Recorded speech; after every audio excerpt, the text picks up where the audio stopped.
The palace. By gumdrops, whispered the big friendly giant. Is this really it? That's the palace, Sophie whispered back. Not more than 100 yards away, through the tall trees in the garden, across the lawn across the mown lawns and the tidy flower beds, the massive shape of the palace itself loomed through the darkness. It was made of whitish stone. The sheer size of it staggered the BFG. But this place is having 100 bedrooms at least, he said. Easily, I should think, Sophie whispered. Then I is boggled, the BFG said. How is I possibly finding the one where the queen is sleeping? Let's go a bit closer and have a look, Sophie whispered. The BFG glided forward among the trees. Suddenly he stopped dead.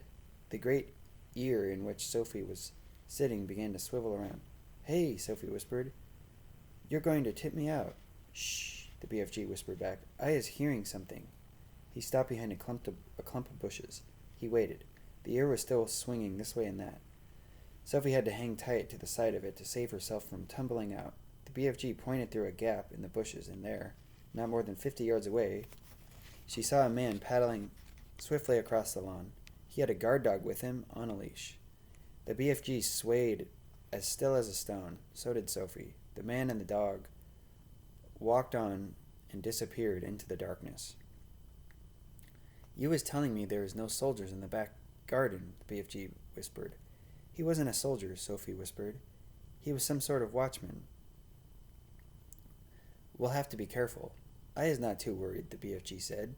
These waxy big ears of mine is picking up even the noise of a man breathing on the other side of this garden. How much longer before it begins to get light? Sophie whispered. Very short, the BFG said. We must go pell-mell for leather now. He glided forward through the vast garden, and once Sophie again noticed how he seemed to melt into the shadows wherever he went. His feet made no sound at all, even when he was walking on gravel. Suddenly they were right up against the back wall of the great palace. The BFG's head was level with the upper windows, one flight up. And Sophie, sitting in his ear, had that same view. In all the windows on that floor, the curtains seemed to be drawn, and there were no lights showing anywhere. In the distance they could hear the muted sound of traffic going round Hyde Park Corner. The BFG stopped and put his other ear, the one Sophie wasn't getting in, close to the first window. No, he whispered. What are you listening for? Sophie whispered back. For breathing, the BFG whispered. I is able to tell if a man, human being, or a lady human being is breathing by the breathing voice. We has a man in there, snorkeling a little bit. He glided on, flattening his tall, thin, black-cloaked body against the side of the building. He came to the next window. He listened. No, he whispered. He moved on. This room is empty, he whispered. He listened in at several more windows, but at each one he shook his head and moved on. Then he came to the window at the very center of the palace. He listened, but he did not move on. Ho, ho, he whispered. We has a lady sleeping in there. Sophie felt a little quiver go running down her spine. But who? She whispered back. The BFG put his finger to his lips for silence. He reached up through the window and parted the curtains ever so slightly. The orange glow from the night sky over London crept into the room and cast a glimmer of light onto its walls. It was a large room, a lovely room, a rich carpet, gilded chairs, a dressing table, a bed, and on the pillow of the bed lay the head of a sleeping woman.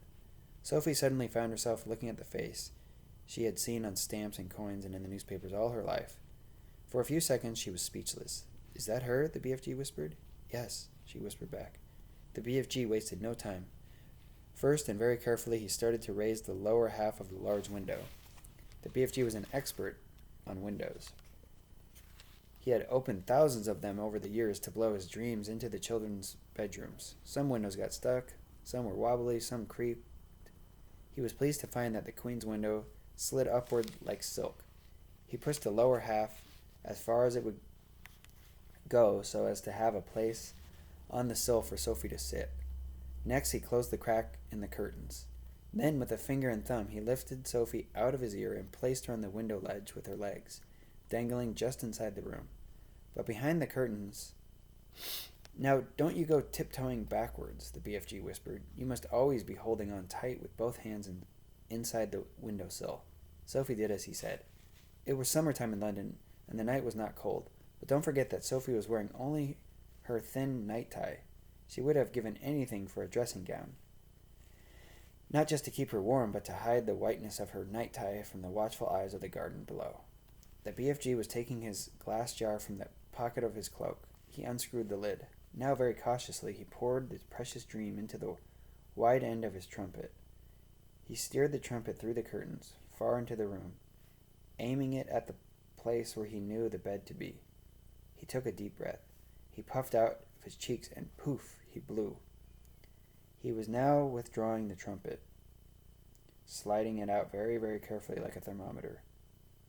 Is you all right sitting in there? He whispered. Yes, Sophie murmured. She was quite terrified, but determined not to show it. She looked down over her shoulder. The ground seemed miles away. It was a nasty drop. How long will the dream take to work? Sophie whispered. Some takes an hour, the BFG whispered back. Some is quicker, some is slower, but is sure to find her in the end. Sophie said nothing. I is going off to wait in the garden, the BFG whispered. When is you wanting me? When you is wanting me, just call out my name, and I is coming back very quickly. Will you hear me? Sophie whispered. You is forgetting these, the BFG whispered, smiling and pointing to his great ears. Goodbye, Sophie whispered. Suddenly and unexpectedly, the BFG leaned forward and kissed her gently on the cheek. Sophie felt like crying. When she turned to look at him, he was already gone. He had simply melted away into the dark garden.